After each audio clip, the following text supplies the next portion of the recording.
O programa Trilha Social, o programa que fala o bem, faz o bem e divulga o bem, começa agora. E começa agora convidando você para fazer parte dessa grande ciranda de pessoas que querem transformar vidas. E para transformar vidas, você tem que fazer o quê? Você tem que se importar.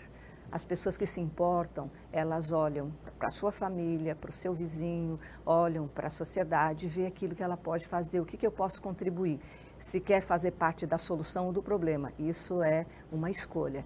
Então, faça a escolha certa, faça o seu trabalho, ofereça um pouco do que você é, do seu dom, do seu trabalho, daquilo que pode melhorar a sociedade.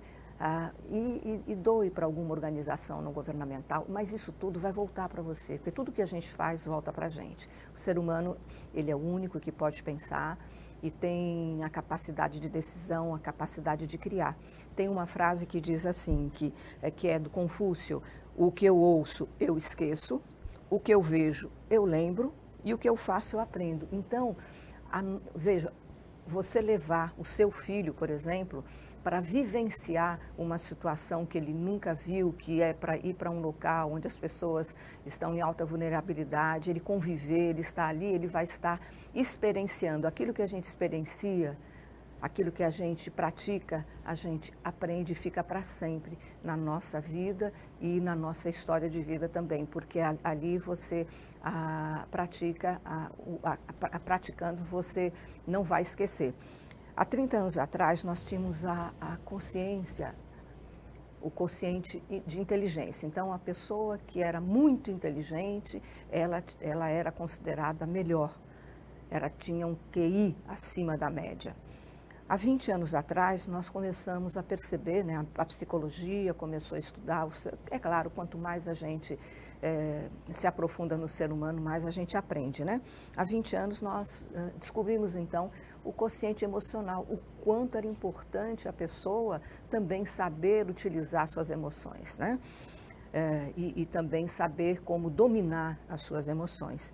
E há 10 anos, nós descobrimos que além desses dois, do quociente de inteligência e o quociente emocional, nós também temos um quociente espiritual, que é a nossa essência, da onde nós viemos, a nossa origem, aquilo que nos motiva, aquilo que faz que quando nós estamos num momento difícil a gente consiga superar através da fé, da força, bom, enfim, cada dia estamos descobrindo e aprofundando mais no ser humano. E hoje nós estamos com uma pessoa aqui que trabalha muito essas questões de o que é a convivência e a conveniência humana. E é sobre isso que nós vamos falar, e sobre o quociente emocional, que é o psicopedagogo e coaching, e também presidente da ONG Pense Brasil, uma pessoa que nos é muito cara aqui no programa Trilha Social também, porque você já trabalha há mais de... São 13 anos que você começou um trabalho que foi despertado, né? Porque foi falado da inteligência emocional num curso, que é o Ítalo John, psicopedagogo. Olha, eu fico muito feliz de ver a sua trajetória, a sua jornada e aonde você chegou hoje. O quanto, eu queria que você falasse para o nosso público, quanto é importante projetos como Cultura de Paz, como você fez os Agentes da Paz há 13 anos atrás. Há cerca de 13 anos. Então, Ítalo, muita alegria te receber aqui. O prazer é todo meu, Maristela. Estou muito honrado de estar sentado aqui na bancada do seu programa, um programa que há quase 15 anos também você vinha comentando aqui nos bastidores. E eu tenho feito esse trabalho voltado à inteligência emocional, né? Essa minha jornada começa justamente no curso de formador de agentes da paz, né? O qual você encabeçava à época junto com outras pessoas. E ali foi a primeira vez que eu escutei o termo inteligência emocional. E eu já era um curioso a respeito das questões humanas, da mente humana, e ali eu conheci esse termo inteligência emocional pela primeira vez. E ao longo desses mais de 10 anos eu tenho estudado inteligência emocional, desenvolvido trabalhos nessa área, e ao longo desse tempo eu cheguei a uma conclusão, que inteligência emocional só se aprende na prática. Tem muitas pessoas fazendo trabalhos sobre inteligência emocional, habilidades socioemocionais, porém a gente percebe que muitos dos trabalhos são focados na teoria. Então, você vai numa palestra, por exemplo, e você aprende. Ouve, né? Ouve. Mas esquece, né? Eu costumo dizer, ó, se eu voltar aqui 2 meses Já esqueceu. Muito possivelmente, se você não embarcar comigo nessa viagem prática, muito possivelmente eu vou dar a mesma palestra e você não vai lembrar de quase nada. Porque realmente só ouvir esquece. Então tem muita gente fazendo trabalho de inteligência emocional voltada à teoria. Então você aprende o conceito de empatia, você aprende os conceitos relacionados à inteligência emocional, mas na hora H você fica se perguntando como é que eu levo isso para o meu dia a dia? O que é que eu faço na hora de uma crise de raiva, por exemplo? Então meu trabalho é muito voltado a essas questões práticas da inteligência emocional e ao longo da nossa conversa aqui, quem sabe a gente não pode até fazer, oportunizar uma vivência para quem está em casa, através de algumas perguntas. A gente pode fazer alguma vivência prática aqui mesmo, que vai até poder exemplificar de como funciona esse trabalho, né? Porque a inteligência emocional em si, ela está dividida em duas partes. A inteligência intrapessoal, que tem a ver com a minha relação comigo mesmo, eu me conhecer, eu me perdoar primeiramente, né? Eu conhecer meus pontos de melhoria, meus pontos fortes. E a segunda parte da inteligência emocional, a inteligência interpessoal, é onde entra a questão da convivência e a conivência. E essa habilidade de se relacionar com o outro, perceber sentimentos não verbalizados no outro, aprender a tirar o melhor do outro. Isso é o que faz os grandes líderes. E hoje você percebe que as empresas, por exemplo, elas contratam pelo currículo e demitem pelo comportamento. É verdade. Então, pode pontuar? Você quer pontuar alguma coisa? É verdade. Porque se você pode ter o melhor currículo do mundo, se você chega num ambiente de trabalho, você não sabe conviver, você não consegue construir relações harmoniosas, você acaba não alcançando os resultados que aquela equipe espera. E como exemplo seria, por exemplo, um gerente raivoso.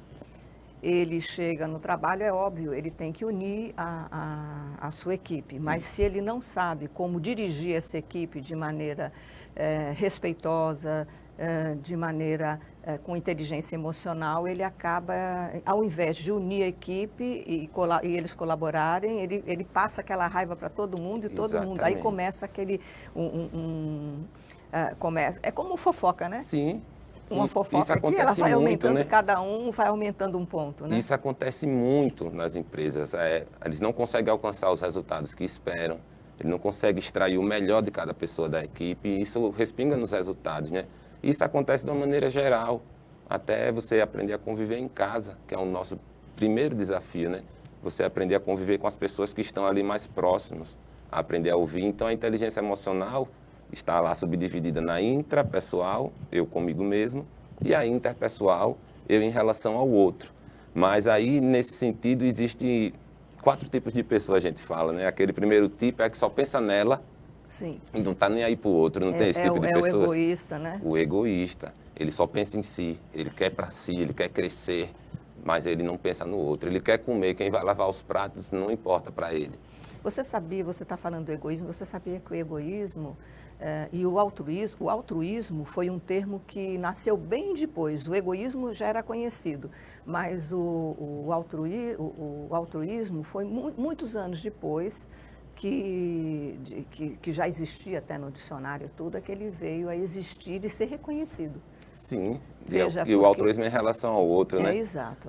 O segundo tipo de pessoa tem a ver com isso. As pessoas se perdem muito, às vezes, até no altruísmo, que é aquela pessoa que pensa demais nos outros e esquece de si própria. É verdade. Essa também... tem muitas. A minha área de atuação é educação, geralmente eu trabalho muito na área da educação, com professoras, então, com mulheres, e tem muitas pessoas que são assim. Elas pensam demais nos outros e acabam esquecendo de si mesmas. Eu estava falando que tem 4 tipos. O primeiro que pensa em si, esquece do próximo, não está nem aí para o próximo. Uhum. A segunda seria essa, pensa demais nos outros, acaba esquecendo de si mesmo. Isso. A terceira a gente chama do deixa a vida me levar. Ele não pensa nem nele, nem nos outros. Né? O que acontecer? Acordou, se choveu, deixa a chuva, deixa o barco levar. É isso. Seria o terceiro tipo. Não tem remo, né? Ele não tem direção. Ele nem pensa em crescer, em ser uma pessoa melhor.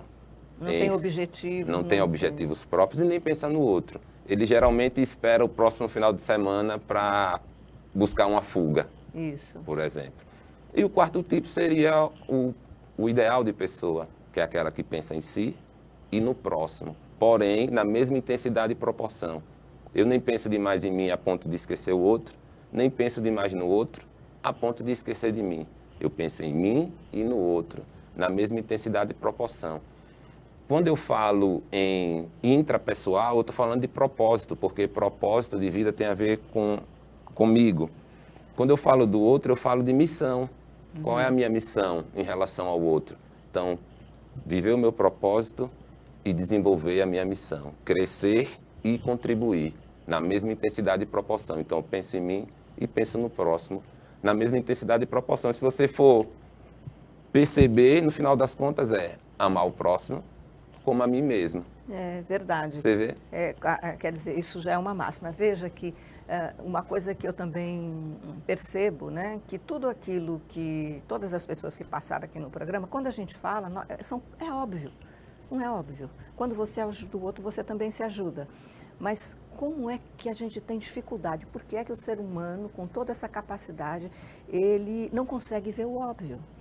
Né? Tudo isso que você falou é óbvio. Agora, algumas coisas, porque você tem que, como você falou, olhar além das aparências, né? Às vezes a pessoa, ela tem um comportamento, vamos lá, quando uma pessoa tem raiva, ela tem esse comportamento. Não é a raiva em si, mas o que é que está atrás da raiva? O que faz ela agir dessa forma? Sim. É por aí, né? Que você faz as pessoas se descobrirem. Sim, porque tem um sistema, né? A raiva, qualquer emoção, sentimento, ela começa no pensamento. Então, se você está sobre uma crise de raiva e você for parar para perceber, você está com pensamentos que fortalecem aquele estado de raiva. Então, o pensamento, ele determina como eu me sinto e como eu estou me sentindo determina como eu me comporto. Então, eu me comporto agressivo com alguém. Geralmente, a gente observa só o comportamento. Certa pessoa teve um comportamento agressivo comigo. Mas se você for voltando o sistema, ela se comportou agressivamente. Na realidade, não é com você.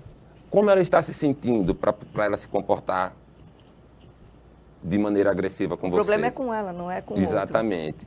E a respeito de que ela está pensando, que deixou ela com um sentimento de raiva, que fez ela agir agressivamente. Então, a gente, em vez de só olhar o comportamento agressivo, a gente precisa perceber como a pessoa está se sentindo e sobre o que ela está pensando, que está fortalecendo aquele estado de raiva. Eu costumo dizer que para você gerenciar suas emoções, você precisa estar conectado a si mesmo. Porque o que é que acontece? Eu gosto de usar esse exemplo. Imagina uma pedra gigante no alto de um morro. E ela começa a descer esse morro, uma pedra gigante. Você não consegue segurar. Você não consegue segurar.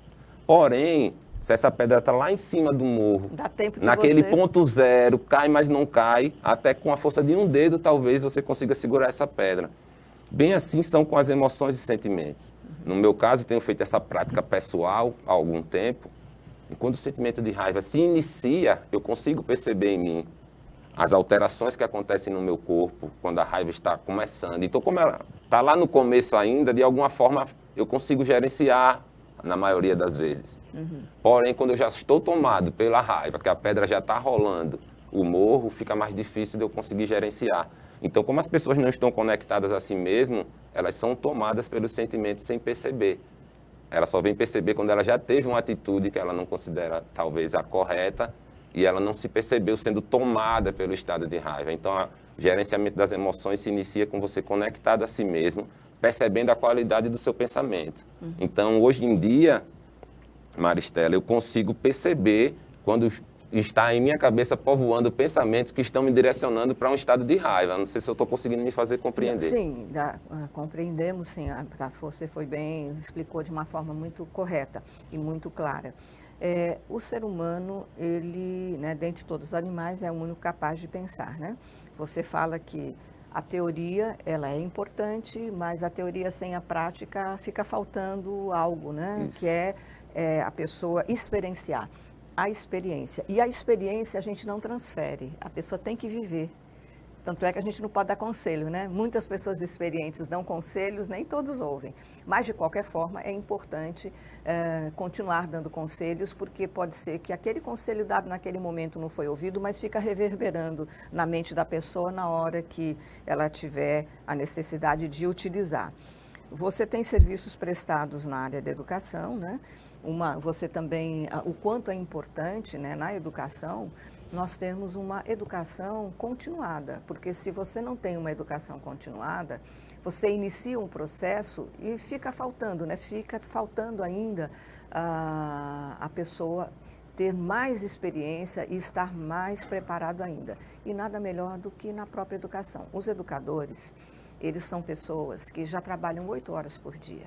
Depois ainda eles levam para sua casa as provas. Ainda, eles não trabalham só 8 horas por dia, recebem 8 horas, mas trabalham muito mais. Então nós temos que olhar com muito carinho para esses heróis e heroínas, né, que fazem parte da educação, porque eles são aqueles que nos dão a nossa profissão. Né? Se não tivesse um professor, eu não poderia me formar, né, na faculdade, não podia avançar no conhecimento. Que bom que existem pessoas assim. E eles também precisam de cuidados. Então, um trabalho como esse é muito importante para ajudá-los a gerenciar suas emoções e a também ter mais paz interior, porque a paz interior faz com que você consiga lidar com todas as dificuldades, né? E você falou, né, que existe na Base Nacional Curricular, né, da educação, a educação socioemocional. Sim, a Base Nacional Curricular Comum, ela já traz no seu corpo a educação socioemocional. Então, hoje em dia, a educação socioemocional faz parte do currículo das escolas de todo o Brasil. Isso demonstra a importância da temática da inteligência emocional para a nossa sociedade como um todo. Porque a educação em si, a educação tradicional, Maristela, ela sempre valorizou 2 tipos de inteligência. A inteligência lógico-matemática e a verbal-linguística, ou seja, português e matemática. E a gente comentava aqui nos bastidores que nas escolas as disciplinas ou os componentes curriculares que mais têm carga horária até hoje são português e matemática. Porque a gente considerava inteligente uma pessoa, a educação tradicional, que fosse muito bem, principalmente nessas 2 inteligências. Só que vem lá a teoria de Howard Gardner, né, das inteligências múltiplas. Ele traz outros tipos de inteligência, dentre elas a inteligência naturalista, por exemplo. Talvez a pessoa não saiba ler e escrever, mas ela entende tudo sobre plantas, como funciona, que período do ano que você deve plantar. Tem a inteligência corporal sinestésica, né, que são pessoas que têm habilidades corporais, enfim. E dentre essas inteligências da teoria de Howard Gardner aparece a intrapessoal e a interpessoal, que resume a inteligência emocional. Então a gente viu que a educação tradicional formava um tipo de inteligência e deixava uma lacuna em outra. Eu usei o exemplo aqui com você de um advogado. Um advogado é considerado uma pessoa inteligente. Para passar na prova da OAB tem todo um critério, então as pessoas consideram uma pessoa inteligente. Mas a gente vê nos jornais advogados que muitas vezes matam a mulher, se suicidam depois. Então, que inteligência esse cara tinha, que inteligência que faltou para ele, né? Então, a gente vê que ele tinha inteligência cognitiva, porém faltava inteligência emocional. E a educação atual tem atentado para isso e buscado trabalhar. Porém, ficou essa responsabilidade para os nossos professores de trabalhar habilidades socioemocionais com as crianças, porém, ninguém nunca trabalhou isso com eles. Exatamente. E é nesse sentido que o meu trabalho, que eu venho fazendo um trabalho na formação emocional de educadores.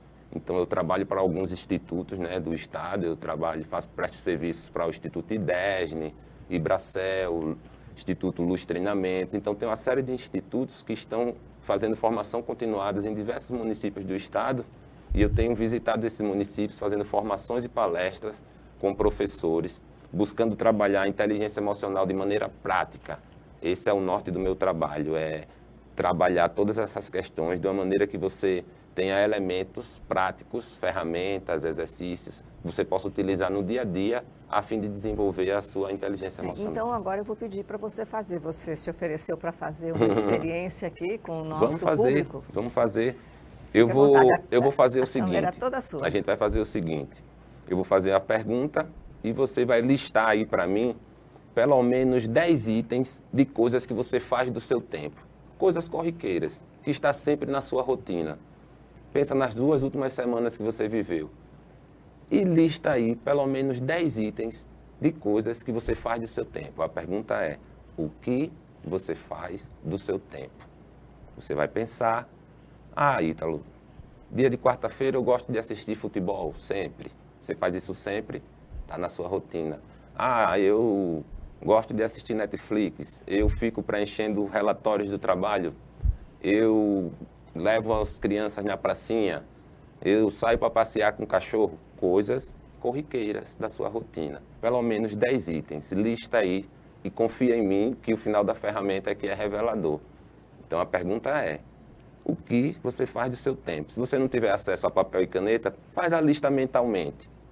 Pelo menos 10 itens de coisas que estão na sua rotina, que você faz sempre. Ah, Ítalo, eu gosto de sair com a mulher para jantar.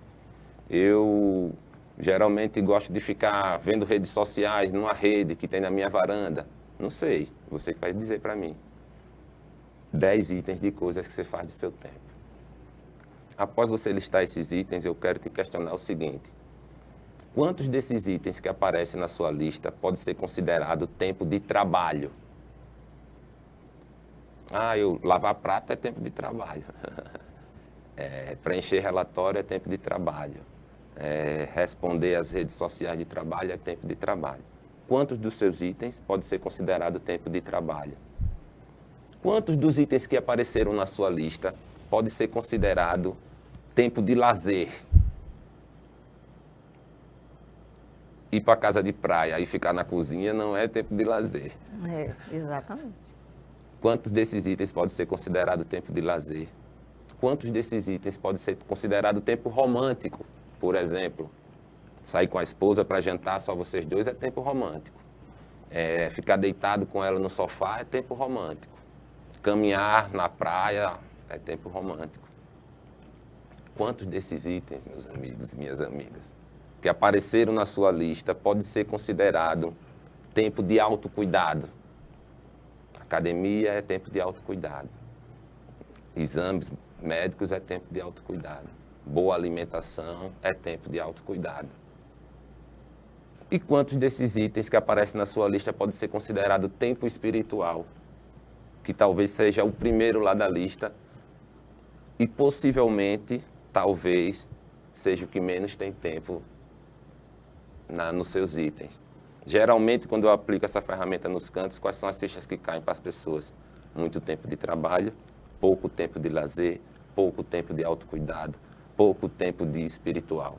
Então, qual a qualidade de vida de uma pessoa que tem muito tempo de trabalho, quase nenhum tempo de lazer, pouquíssimo tempo romântico? É sobre isso. Quais são as fichas que caem para você, observando a tua lista?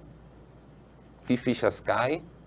E a pergunta que eu faço para meio que fechar é que decisões você toma? Olhando para a tua lista, Ítalo, eu vi aqui na minha lista que quase não tem tempo romântico. Que decisão você toma observando isso? Ítalo, percebi que meu tempo espiritual também está pouquíssimo. Não porque eu oro à noite, não porque eu vou um dia na igreja, a semana tem 7 dias. Você vai fica 6, entregue a quê? Mas tipo assim. E aí você precisa perceber as fichas que caem, que daqui eu quase que sinto vocês parados olhando para mim assim e as fichas caindo, quase que consigo ouvir. Porque realmente essa ferramenta ela tem esse poder de nos revelar algumas coisas que às vezes a gente não percebe. É o óbvio, né? Porque a gente acredita que está fazendo o nosso melhor se trabalhar muito. Só que aí você trabalha demais, não tem lazer, não consegue ter tempo romântico, não tem tempo espiritual. E aí depois você fica com dificuldade de entender por que as coisas não estão fluindo. Então são 5 pilares que a gente costuma dizer, Maristela. Mas a ferramenta é isso, que fichas caem e que decisões você toma. Porém, a decisão ela precisa ser clara e objetiva. Eu estou precisando de tempo de lazer. Então você já toma a decisão. Eu vou próximo domingo para tal restaurante, vou convidar tais pessoas, vai ser tal hora. É assim que você toma uma decisão específica, clara. Não vou separar um dia, não. Decide o dia, decide a hora, se possível, decide até a roupa que você vai usar no dia e põe em prática. É disso que eu estou falando. Então, perceber as questões e pontuar direcionamentos práticos. E hoje nós tivemos aqui, né, no nosso programa, uma prática, né, uma dica para você, veja, ao vivo, né, e a cores, né, com Ítalo John. E como presidente da ONG Pense Brasil, né? Ela fica em Barra de São Miguel. Isso. Me fale um pouco também sobre o trabalho. Eu estou morando fixamente há mais de 10 anos também na Barra de São Miguel, né? Minha família, meus avós, parte de pai, são originários da Barra de São Miguel.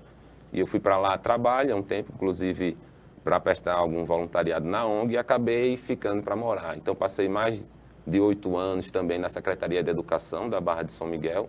E hoje eu estou como presidente da ONG Pense Brasil. Hoje lá a gente tem o projeto Katagatame, que é um projeto de jiu-jitsu com crianças que é lindo, encabeçado pelo Marquinhos lá, que é o nosso sensei. Então a gente atende mais de 50 crianças, com um grande envolvimento dos pais também. É muito bacana o projeto de jiu-jitsu lá da nossa ONG, do Katagatame. A gente abre espaço para ele lá realizar esse projeto.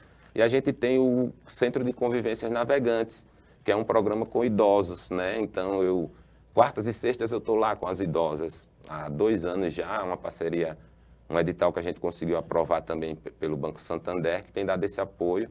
Então, a gente tem realizado esse trabalho na ONG Pense Brasil, dentre outros, né? Que a ONG também tem serviços prestados à Barra de São Miguel, não é de hoje. Eu estou há um período... Há bastante tempo. Né, isso eu estou há um período como presidente, mas antes de mim outros passaram lá. E a Pense Brasil é um marco lá na nossa região e nós estamos lá deixando o nosso serviço, deixando o nosso voluntariado. Eu queria chamar um pouco as fotos que nós trouxemos, né, que você trouxe para que a gente pudesse falar um pouco também dos trabalhos que você faz. Essa aí, vai falando. Então, essa aí é uma das temáticas que eu tenho trabalhado, né? Preparação emocional para a prova SAEB, que é a prova que dá lá o IDEB, né? Que é uma prova tão conceituada e importante para os municípios. Então, a gente sabe que não adianta você preparar a pessoa e ela chegar lá, ficar nervosa e não conseguir entregar o seu melhor. Exato. Então, essa é uma das temáticas que eu trabalho. Aí é o método CIS, que é considerado o maior treinamento de inteligência emocional do mundo, né? Eu tive a oportunidade de estar lá 2 vezes já, uma vez como aluno, outra vez como monitor, né? Trabalhando e aprendendo nos bastidores. Foi um marco importante para mim também, participar de um dos maiores treinamentos de inteligência emocional. Isso aí sou eu nos municípios, né? Visitando as secretarias de educação, fazendo formações, como eu falei, para professores e demais colaboradores da educação. Aí é uma das temáticas também que eu trabalho, que é para crianças e adolescentes, uma palestra que chama Acredite no Seu Futuro, né? Ela é motivacional, trabalho geralmente com adolescentes, né? Essa temática, buscando motivar eles para a vida. Algum outro município visitado, fazendo aquela festa bacana com as meninas da educação. E basicamente é esse o trabalho que eu faço nas semanas pedagógicas e pontuar a respeito de gestão das emoções, de como lidar com o convívio no ambiente de trabalho, nas escolas, né? E é basicamente esse trabalho que eu tenho feito. E também me coloco à disposição, sei que é um programa voltado muito também ao trabalho voluntário e muitas pessoas que assistem vocês.